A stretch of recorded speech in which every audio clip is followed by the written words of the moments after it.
ہاں گھروں کے لیول پہ ضرور اچھے پیرنٹس ہیں، کیوں نہیں ہیں، اچھی فیملیز ہیں جو اپنے بچوں کو اچھا ایجوکیٹ کرتی ہیں. ڈاکٹر صاحب میں سوری آپ کو میں انٹرپٹ کر رہا ہوں. ڈاکٹر صاحب یہ آپ کی آپ کی ڈسکشن سے، آپ کی ایکسپلینیشن سے میں یہ سمجھا ہوں کہ یہ جو عدم برداشت کے جن رویوں کی میں نے اپنے انٹرو میں بات کی ہے جو ہمارے ملک میں پایا جاتا ہے، یہ کوئی پاکستان اسپیسیفک نہیں ہے بلکہ یہ ایک گلوبل فینامنا ہے. کیا میں یہ درست سمجھا ہوں؟ جی بالکل. اس میں ہمیں زیادہ شرمندہ ہونے کی ضرورت نہیں ہے کہ ہم پاکستانی بڑے کیا لیں عدم برداشت کے حامی ہیں یا ہم گلے پڑ جاتے ہیں. پوری دنیا میں یہ کام برداشت ختم ہوتی جا رہی ہے. جیسے جیسے ہم ماڈرن ہوتے جا رہے ہیں، پیسے کی فراوانی ہوتی جا رہی ہے، ڈالرز کی فراوانی ہوتی جا رہی ہے، تعلیم کی فراوانی بھی لگا لیں. دیکھیں پڑھا لکھا شخص بھی، ابھی جو آپ نے کہا ہے کہ کچھ پولیٹکس میں تیزی آ گئی ہے، تو وہ دیکھیں پڑھا لکھا شخص سمجھتا ہے کہ اس کو ہر چیز کا پتہ ہے اور وہ صحیح ہے، ہر حالت میں صحیح ہے. یہ پوری دنیا میں رویے یہی ہیں. اچھا ڈاکٹر صاحب، دیکھیں رول آف لا، ڈاکٹر صاحب ہمارے ساتھ رول آف لا واحد وہ چیز ہے جس سے ہم اجتماعی طور پہ ان چیزوں پہ قابو پا سکتے ہیں. جی ڈاکٹر صاحب ہمارے ساتھ اسٹوڈیو میں تشریف رکھتے ہیں ہارون عباسی صاحب. یہ سینئر تجزیہ نگار ہیں، اسکالر ہیں اور براڈ کاسٹر ہیں. ان کو بھی ہم گفتگو میں شریک کرتے ہیں. ہارون عباسی صاحب، آپ یہ بتائیے کہ یہ جس عدم برداشت کے رویوں کا ذکر کیا ڈاکٹر ساجد رزاق صاحب نے، اس میں ہمارے میڈیا کا کیا کردار ہے ان عدم برداشت کے رویوں کو پروان چڑھانے میں؟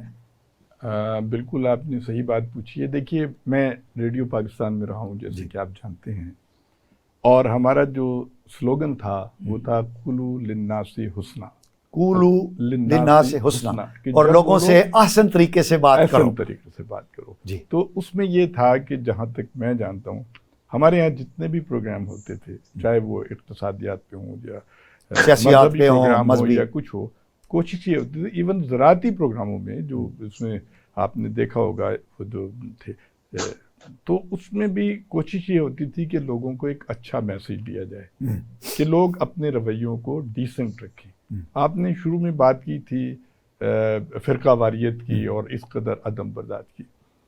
تو جب اللہ تعالیٰ قرآن میں کہتا ہے کہ وَاعْتَصِمُوا بِحَبْلِ اللَّهِ جَمِيعًا وَلَا تَفَرَّقُوا، اور اللہ کی رستی کو مضبوطی سے تھامے رکھو اور تفرقے میں نہ پڑو. تو یہ اتنے اہم. اور پھر یہ دیکھیں رسول اکرم صلی اللہ علیہ وسلم کے بارے میں یہ ہے کہ انہیں بہترین اخلاق کے ساتھ اللہ تعالیٰ نے دنیا میں تو ہوا یہ ہے کہ ہم نے اپنے مذہب کو بالکل ایک روایتی سی چیز بنا دی ہے. ہم اس پہ عمل کرنے کو تیار نہیں ہیں، جبکہ ہمارا مذہب جو ہے وہ ہمیں یہی سکھاتا ہے کہ آپ اچھی گفتگو کریں، آپ اپنے کردار کو اچھا کریں، اور یہ جو ہے نا اشتعال انگیزی اور دوسرے کی توہین، تذلیل اور تضحیک، اس کو ایوائڈ کرنا چاہیے. اچھا ہارون صاحب، آپ کی بات سے تو مجھے یہ لگتا ہے کہ یہ جس مذہبی عدم رواداری کی ہم بات کر رہے ہیں تو اس میں ذرائع ابلاغ نہیں بلکہ کچھ اور فیکٹرز ہیں جنہوں نے اس کو ہوا دی ہے.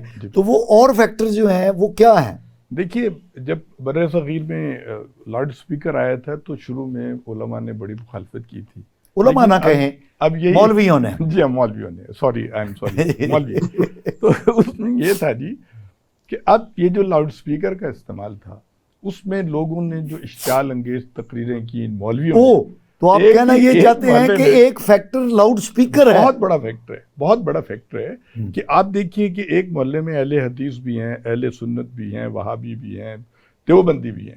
ایک بندہ ہے وہ کسی ایک فرقے سے تعلق رکھتا ہے، اب وہ تقریر کر رہا ہے تو اس سارے گھروں میں آواز جا رہی ہے اور وہ نام لے لے کے کہہ رہا ہے کہ یہ جو ہے نا یہ خارج از اسلام ہے کیونکہ یہ اس کو فالو کرتا ہے. یہ اس نے بڑی آگ لگائی تھی. دوسرا یہ ہوا کہ جو کتابیں لکھی گئیں اس میں فرقہ واریت کو بڑی ہوا دی گئی اور اس سے ایک اشتعال انگیزی بہت پیدا ہوئی. لوگوں نے بغیر تحقیق کے زمین آسمان کے خلابے ملا دیے اور ایسی ایسی مبالغہ آرائیاں کر دیں اور بڑی بڑی برگزیدہ اور اعلیٰ پائے کی درجے، خاص طور پہ جو سرکار دو عالم صلی اللہ علیہ وسلم سے جو کہ صحابہ کرام تھے، اہل بیت تھے، ان کے بارے میں ایسی ایسی باتیں کر دی کہ لوگوں کے دلوں میں ایک عجیب تشکیک پہ ایک وہ شک و شبہ پیدا ہو گیا. عباسی صاحب، آپ کی بات سے یہ لگتا ہے کہ جیسے لاؤڈ سپیکر کے استعمال اور کتب نے اس چیز کو، تو میرا یہ خیال ہے، اگر آپ اجازت دیں تو میں جسارت کروں کہ اصل میں لاؤڈ سپیکر کا غلط استعمال بالکل اور کتابوں کا غلط استعمال ہے جس نے یہ فرقہ واریت کو ہوا دی. لیکن لاؤڈ سپیکر بذات خود ایک اچھی چیز تھی. کتابیں اور پرنٹ ورلڈ جو ہے اس کی تو اپنی ایک سینٹٹی ہے، اور جو قرآن کریم ہے وہ بھی ایک نوشتہ ہے، لکھی ہوئی چیز ہے. تو اصل خرابی یہ ہے کہ لاؤڈ سپیکر کا استعمال درست نہیں ہوا.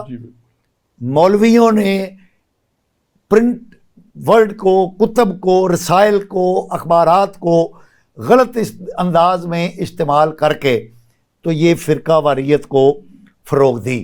اب میں اس میں مزید یہ اضافہ کرنا چاہتا ہوں کہ اب یہ جو جدید ٹیکنالوجی ہے، جیسے ہمارے یہاں موبائل آیا ہے، کمپیوٹر آیا ہے، اب ہم نے اس کو پازیٹیو استعمال کی بجائے ہم اس کا بھی نیگیٹو، زیادہ تر نیگیٹو استعمال ہو رہا ہے. اس میں بھی فرقہ واریت کو بہت ہوا دی جا رہی ہے، اس میں بھی ایسی نفرت انگیزی کو، جی ہاں، اور نوجوان نسل کو خراب کرنے کے لیے اس میں تمام چیزیں موجود ہیں، جبکہ بہت اچھی چیزیں بھی ہیں. دنیا جہان کی لائبریریاں سیمنٹ کے اتنی سی ہو گئی ہیں، آپ جو چاہیں اس میں سے دیکھ سکتے ہیں.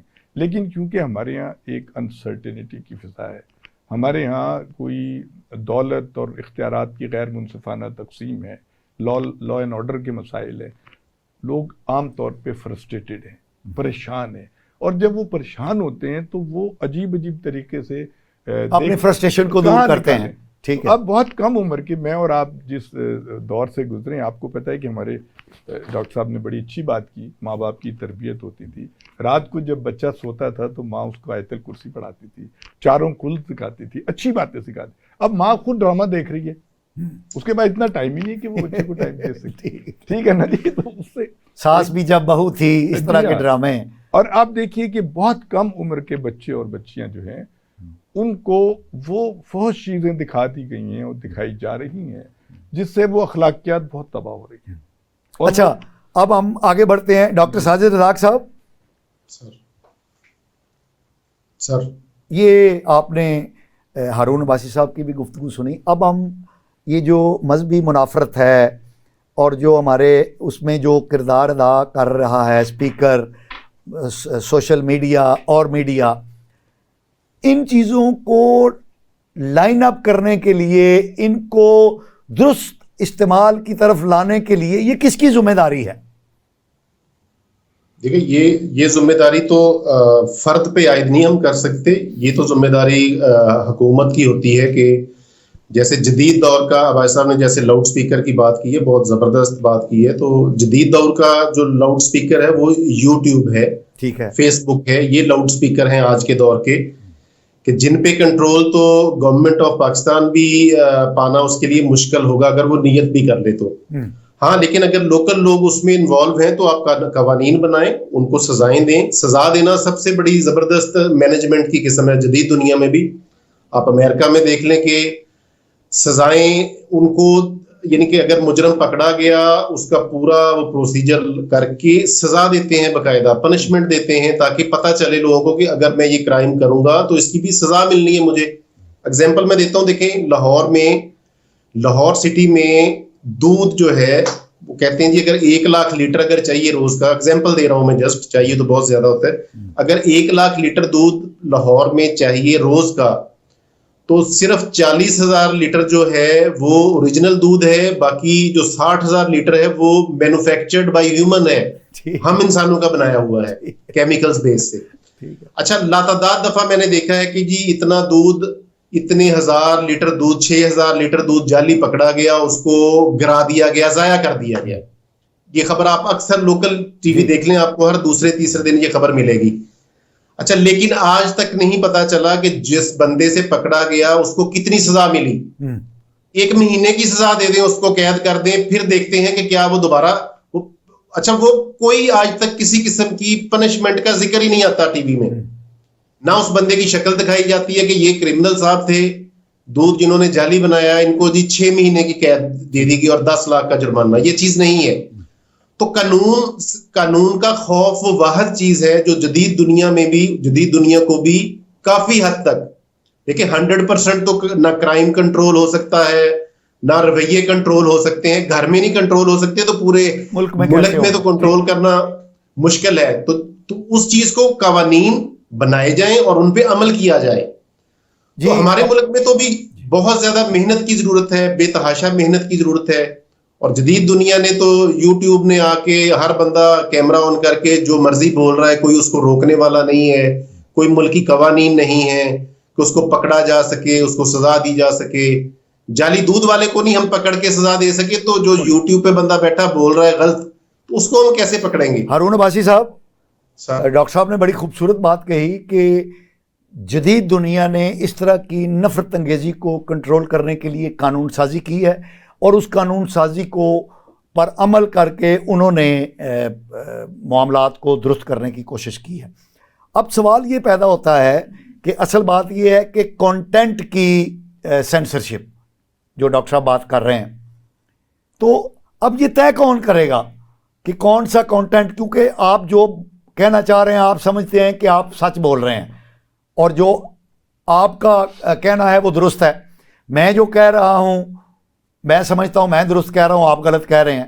تو اب جب یہ کانٹینٹ کی آڈیٹنگ ہوگی کہ کون سا کانٹینٹ نشر ہونا چاہیے کون سا نہیں ہونا چاہیے، تو اس سے پھر بات آ جاتی ہے ہیومن رائٹس کی آرگنائزیشنز جو ہیں وہ آ جاتی ہیں کہ انسانی حقوق فری ایکسپریشن پہ پابندی لگ رہی ہے. تو یہ کیسے معاملات حل ہوں گے؟ ڈاکٹر ذاک صاحب نے بہت خوبصورت بات کہی ہے. ویسے جی ڈاکٹر صاحب نے بہت ہی زبردست بات کی طرف اشارہ کیا ہے، بہت اچھی بات انہوں نے کی. اچھا، اپنے ہارون عباسی صاحب، مجھے ایک بریک کا کہا جا رہا ہے، یہیں سے ہم ناظرین اپنی گفتگو کا آغاز کریں گے. ہم ایک شارٹ بریک پر جا رہے ہیں، ہمارے ساتھ رہیے. ناظرین ویلکم بیک. جی ہارون عباسی صاحب. جی میں یہ گزارش کر رہا تھا کہ میرے ایک دوست تھے جو لیبیا میں رہے بہت عرصے، اچھا، کرنل قذافی کے دور میں. انہوں نے مجھے ایک بڑی عجیب بات بتائی.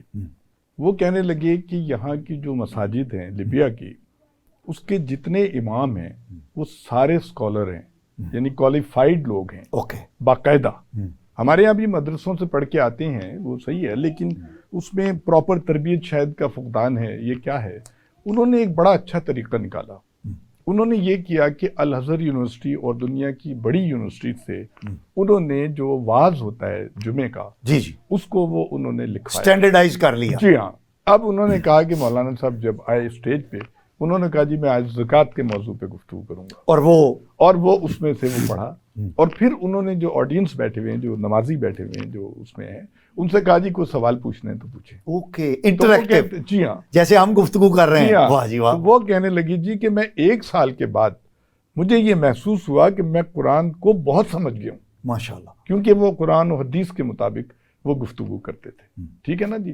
تو یہ ہے اصل بات. اب جو ڈاکٹر صاحب نے بات اشارہ کیا ہے کہ کون کرے گا اور کیسے ہوگا، دیکھیں ہمارے ہاں جو نظام عدل ہے وہ بڑا کمزور ہے، اس میں بہت زیادہ اصلاحات کی ضرورت ہے، اور جو پابندی کی ضرورت ہے. اگر ہم انڈیا کو ہم نے پابند کیا ہوا ہے نا کہ نہیں، ہمارے ٹی وی پہ نہیں نظر آتا انڈیا، ٹھیک ہے، اس کا مطلب ہے کہ ہم سوشل میڈیا کو بھی کنٹرول کر سکتے ہیں. کیوں نہیں کنٹرول کر سکتے؟ آپ کے پاس قانون سارے موجود ہیں، عمل نہیں. ڈاکٹر صاحب، ڈاکٹر ساجد رزاق صاحب، آپ مجھے سن رہے ہیں؟ جی جی سر. اچھا ڈاکٹر صاحب، اب ہم بڑھتے ہیں، جو کیونکہ ابھی بات ہوئی، بہت مین بات ہوئی کہ چیزوں کو درست کرنے کے لیے انڈیویجول نہیں بلکہ ریاست جو ہے اس کی یہ ذمہ داری ہے.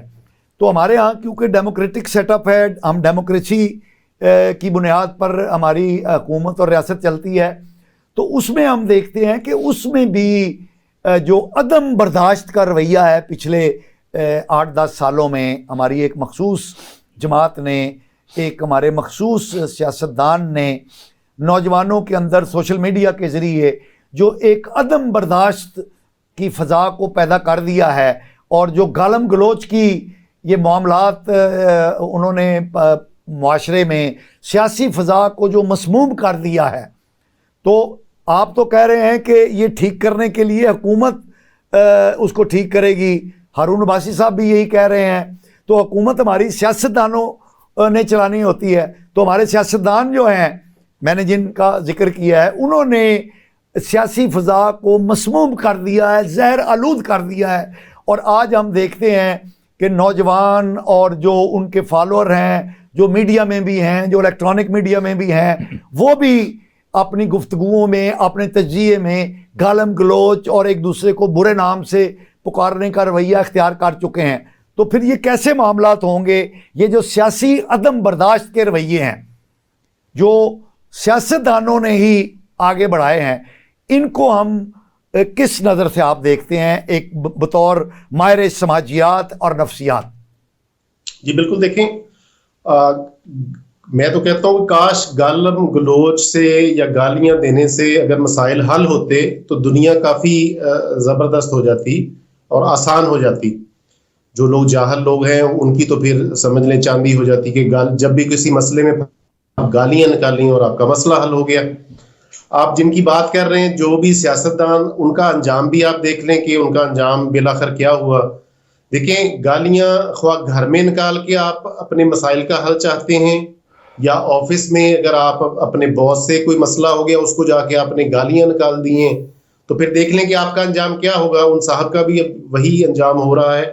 ہمیں اس سے عبرت پکڑنی چاہیے. گالیاں پوری دنیا میں گالی دینا برا سمجھا جاتا ہے. مہذب دنیا میں تو اگر آپ نے کسی کو گالی دی ہے تو وہ آپ کو عدالت میں لے جا سکتا ہے، آپ کو باقاعدہ فائن ہوگا، آپ کو سزا بھی ہو سکتی ہے اگر آپ پروف کر دیتے ہیں. حتی کہ عزت کا دعویٰ لوگ دائر کر دیتے ہیں. لیکن ہمارے معاشرے میں ابھی یہ رواج نہیں ہے. تو دیکھیں ہمیں اپنے گریبانوں میں جھانکنا چاہیے. یہ صرف سیاست کی بات نہیں ہے. دیکھیں فیملی میں کوئی ایشو ہو جاتا ہے، میاں بیوی کا مسئلہ ہو جاتا ہے، باپ کا بچوں سے جھگڑا ہو جاتا ہے، تو ہم خود سے سوال کریں کہ اگر فرض کریں آپ کا اپنے ابا سے جھگڑا ہو گیا تو آپ کیا اپنے ابا کو گالیاں دیں گے؟ گالیاں دیں گے تو اس کا انجام آپ کو پہلے ہی پتا ہونا چاہیے کہ کیا ہوگا. ابا آپ کو گھر سے نکال دیں گے. سزا تو نہیں دے سکتے، جیل تو نہیں بھیج سکتے، گھر سے تو نکال سکتے ہیں نا. تو دیکھیں پوری دنیا میں کمیونیکیشن سکلز کی ٹریننگز ہوتی ہیں، سکھایا جاتا ہے باقاعدہ کہ بات کیسے کرنی. اس میں بھی گالیوں کا تو کہیں ذکر نہیں ہے. دنیا کی بڑی بڑی یونیورسٹیوں میں یہ چیزیں سکھائی جا رہی ہیں، بولنا کیسے ہے، بیٹھنا کیسے ہے. تو یہ گالیوں والا غلط فہمی ہے ہماری جو بھی صاحبان سیاستدان ہیں یا کچھ بھی ہیں. تو اگر انہوں نے سوچا ہے کہ گالیاں نکال کے ہمارے مسائل کا حل ہو جائے گا، سوری، یہ اس کو سختی سے پوری دنیا میں رد کیا جا چکا ہے. ڈاکٹر صاحب آپ نے جو دو باتیں کہی ہیں، ایک تو یہ ہے کہ دنیا نے ڈیفیمیشن کے لاز کے ذریعے بھی اس طرح کے رویوں کو سیاست میں ڈسکریج کیا ہے. تو ڈیفیمیشن کا لا تو ہمارے کنٹری میں بھی ہے، اور ہمارے ہاں جنہوں نے یہ اس گالی گلوچ کے کلچر کو فروغ دیا ہے وہ آکسفورڈ کے پڑھے ہوئے ہیں.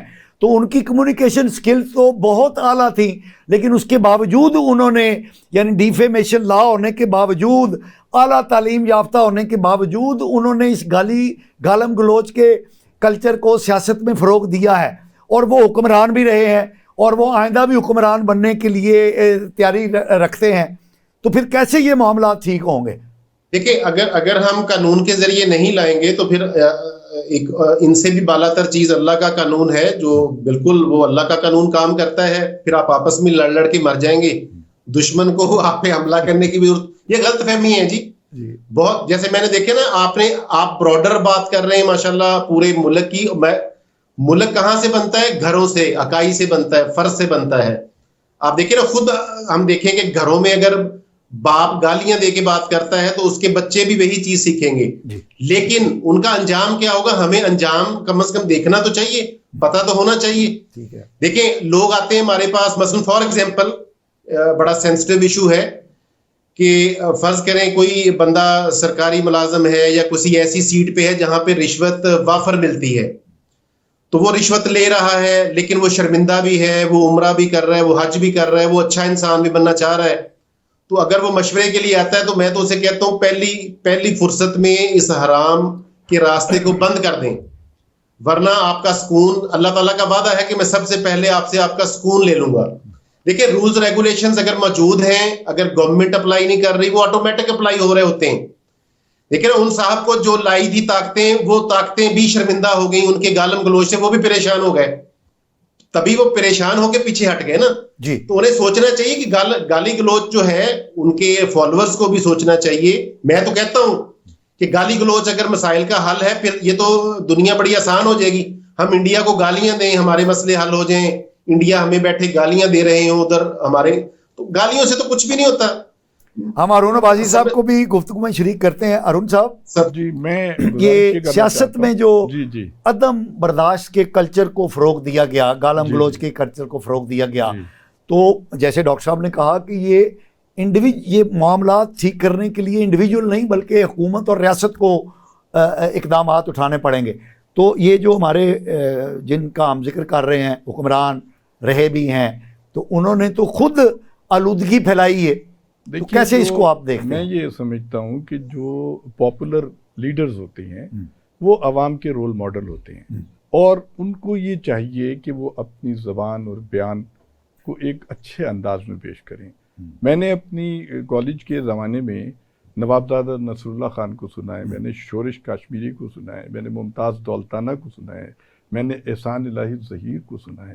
جب ہم ان کی تقریر سن کے گھر آتے تھے تو ہمیں محسوس ہوتا تھا ہمارے نالج میں اضافہ ہوا ہے. اتنے خوبصورت شعر, اتنی اچھی کوٹیشنز, اتنی الفاظ کا ایسے وہ بہاؤ ہوتا تھا, ایک سمندر ہوتا تھا, ایک دریا کی طرح بہہ رہا ہوتا تھا.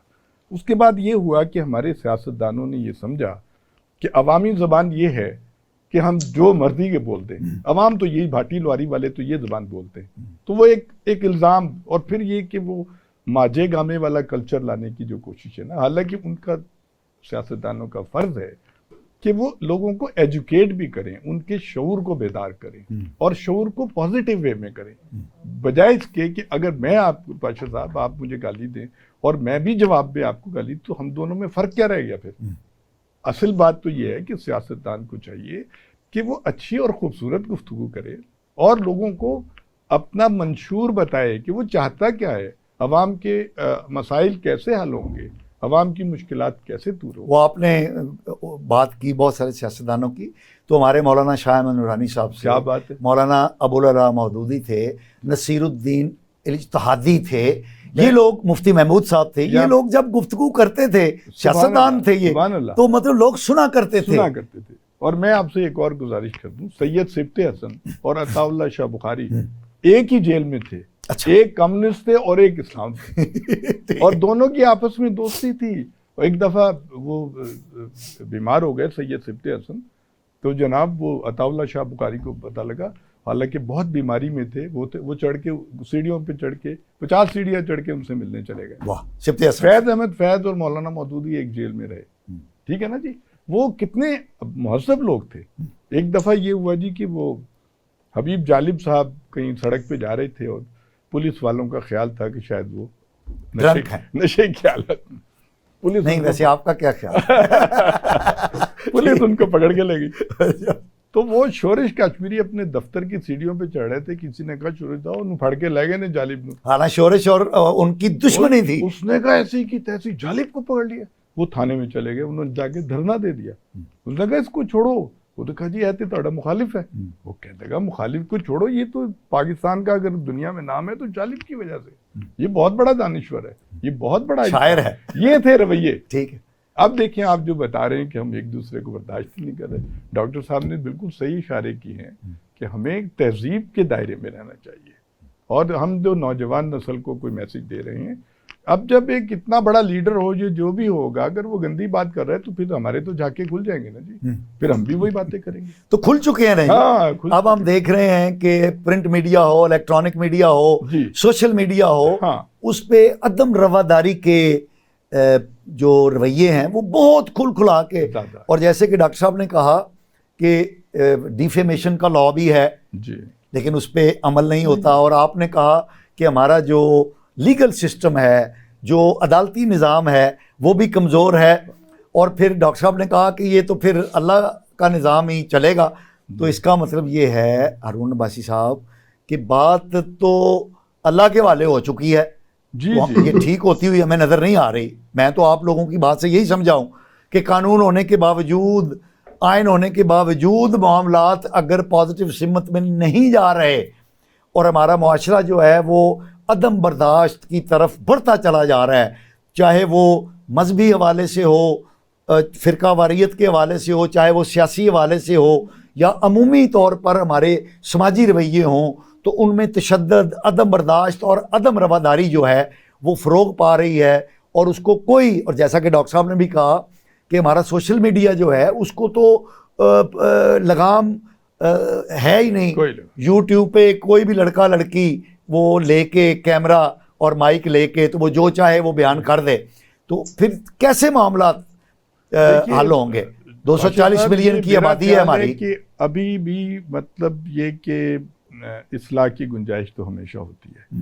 بڑے بڑے معاشرے بگڑے ہیں لیکن پھر وہ ٹھیک بھی ہو گئے ہیں. اس میں ہمارے اساتذہ کرام پہ بھی بہت بڑی ذمہ داری آتی ہے, کیونکہ میں خود یونیورسٹی میں پڑھا ہوں, آپ بھی پڑھے ہیں, ہم نے دیکھا ہے کہ وہاں پہ جو مختلف پولیٹیکل پارٹیز کی جو ذیلی تنظیمیں ہوتی ہیں وہ بھی بہت عدم برداشت پیدا کرتی ہیں کہ جی یہ لیفٹسٹ ہے اور یہ رائٹسٹ ہے, یہ جمعیت کا ہے اور یہ سوچ فلانے. اس سے بھی ایک اچھا, اس میں جو میں نے دیکھا جو اچھے اساتذہ تھے ان کا رویہ سب کے ساتھ ایک سا تھا. استاد کا رویہ اس نے اپنے وقار کو اپنے بھرم رکھا اس نے اس چیز کا. تو ایک یہ تو اساتذہ, اور جیسے ڈاکٹر صاحب نے بہت شروع میں کہا کہ ہمارے جو پیرنٹس ہیں ان پہ بھی بہت ذمہ داری آئی. وہ ان کے ورنہ بچے ہاتھ سے نکل رہے ہیں. آپ دیکھیں نا, جو ماں باپ توجہ نہیں دیتے, ڈاکٹر صاحب نے بالکل صحیح کہا ہے, ان کے بچے نشے میں جا رہے ہیں, ان کے بچے غلط کاموں میں جا رہے ہیں. تو دیکھیں نا, اگر ماں باپ خود اپنے کہ انہوں نے یہ لکھا ہوا ہے کہ جی وہ شام کو اٹھ کے کلب چلے جائیں گے یا ان کی اور ایکٹیویٹیز ہیں, اور بچے عدم توجہ یا ماں جو ہے وہ اپنا بہو بھی ساس تھی, ساس بہو تھی, وہ ڈرامے دیکھ رہی ہے. جی ہاں, یہ گھروں کے رویوں نے بھی بڑا برباد کیا اس نے. اور پہلے جو جوائنٹ سسٹم ہوتا تھا فیملی کا, وہ بڑے اعتماد اور محبت کے ساتھ لوگ رہتے تھے. جی ڈاکٹر ساجد صاحب, آپ سے میں چاہتا ہوں کہ فائنل ورڈز دیجئے ہمارے ناظرین کو, ہمارے سامعین کو. آپ کیا میسیج دیں گے کہ یہ جو مذہبی, سیاسی, سماجی رویوں میں بہتری لانے کے لیے ہم بطور پیرنٹس, بطور ایک پاکستان کے شہری, ایک ذمہ دار شہری, ہم کیا کردار ادا کر سکتے ہیں؟ آپ کی طرف سے میں فائنل ورڈ چاہتا ہوں. جی بالکل, اس میں دیکھیں, ایک تو انفرادی طور پہ جہاں جہاں آپ رول ادا کر سکتے ہیں بطور والدین, بطور ٹیچر, میڈیا والے, جہاں جہاں بھی ہم بہت اچھے بریڈنگ ہے پاکستان, ہم کوئی عام لوگ نہیں ہیں, بڑے اچھے لوگ ہیں, پڑھے لکھے, سمجھدار. تو جو جہاں جہاں بھی اچھے لوگ موجود ہیں ان کو چاہیے کہ مل کر جہاں جتنا بھی رول ادا کر سکتے ہیں, محلے کی سطح تک, شہر کی سطح تک, ملک کی سطح تک, پورا یہ نظام اوور ہال ہوگا. کبھی نہ کبھی دیکھیے گا کہ جو اصل طاقتیں ہیں ملک کی, ملک کی اصل طاقت جن لوگوں کے پاس ہے انہیں بھی چاہیے, کیونکہ وہ بھی یہیں ہی رہ رہے ہیں, تو وہ بھی کہیں اس قیمت دینے کے چکر میں نہ آ جائیں کہ وہ ان سے بھی قیمت لینے پڑ جائے. تو ان کو بھی چاہیے کہ یہ سارا کچھ قانون کی حکمرانی کی طرف پوری قوم کو لے جایا جائے, تاکہ قانون کی حکمرانی ہی وہ واحد چیز ہے جو ہمیں ایک پرسکون معاشرہ بنا سکتی ہے. ہارون عباسی صاحب, آپ کی طرف سے میں فائنل ورڈ چاہتا ہوں ہمارے ناظرین, سامعین کے لیے. آپ کیا کہیں گے کہ بہتری لانے کے لیے ہم بطور شہری, بطور ایک رسپانسیبل سٹیزن, ہم کیا کردار ادا کر سکتے ہیں؟ دیکھیں جی, میں یہ سمجھتا ہوں کہ ہماری جو قوم ہے اس کے اندر بہت پوٹینشیل موجود ہے. ہم اگر چاہیں تو پہاڑوں کے جو ہے نا الٹا کے رکھ دیں. اس پوٹینشیل کو تو وہ ہمارے ایک سیاستدان نے استعمال کر لیا نا, نوجوانوں کا جتنا پوٹینشیل تھا وہ انہوں نے ایک پٹڑی پہ چڑھا دیا.